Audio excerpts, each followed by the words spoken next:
Halo,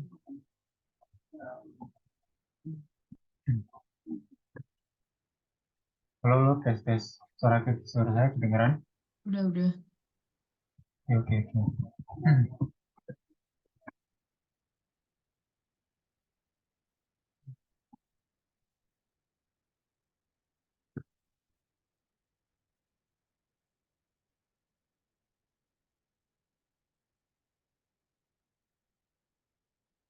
Nih, Assalamualaikum, Kak Sparta dan teman-teman semua.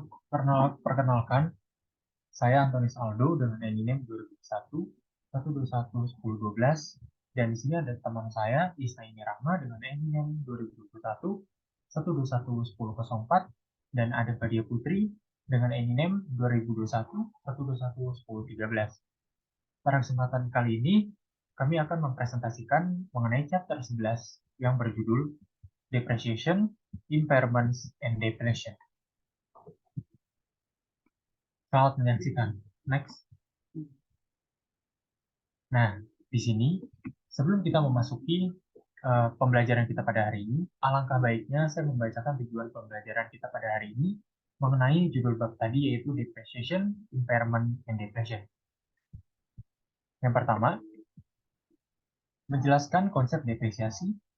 Yang kedua, mengidentifikasi faktor-faktor yang terlibat dalam proses depresiasi.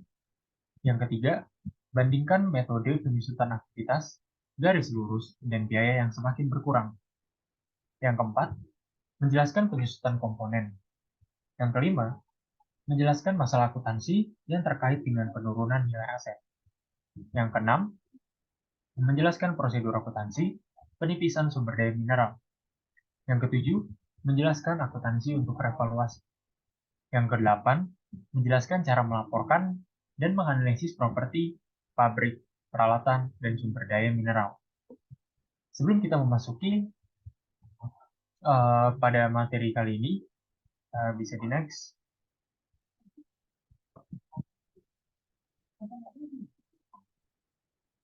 Nah, sebelum kita memasuki lebih lanjut, saya ingin membacakan terlebih dahulu apa itu depresiasi.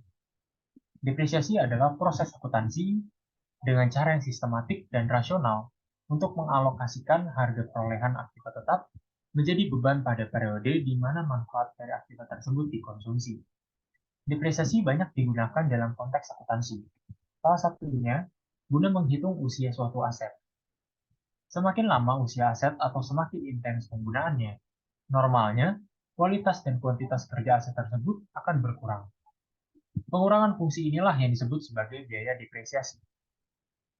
Perhitungan biaya depresiasi adalah salah satu hal wajib yang tidak boleh ditinggalkan akuntan saat membuat laporan keuangan.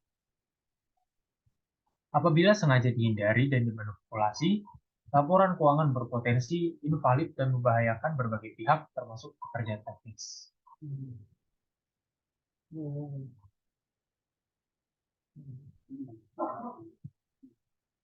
Namun terdapat juga pengertian yang lain, yaitu depresiasi adalah biaya yang timbul karena adanya penggunaan aset tetap yang dimiliki oleh suatu perusahaan. Nah, biaya depresiasi menjadi biaya yang ada atau muncul karena adanya penggunaan aset tetap yang dipakai secara terus-menerus sehingga penurunan atau penyusutan manfaat serta kualitasnya. Contoh beberapa aset tetap adalah gedung, bangunan, pabrik, alat-alat mesin produksi, dan alat transportasi. Nah, pengertian depresiasi menurut akuntansi ialah penyusutan yang memiliki pengaruh terhadap nilai dari suatu aset perusahaan, terutama pada aset tetap perusahaan itu sendiri.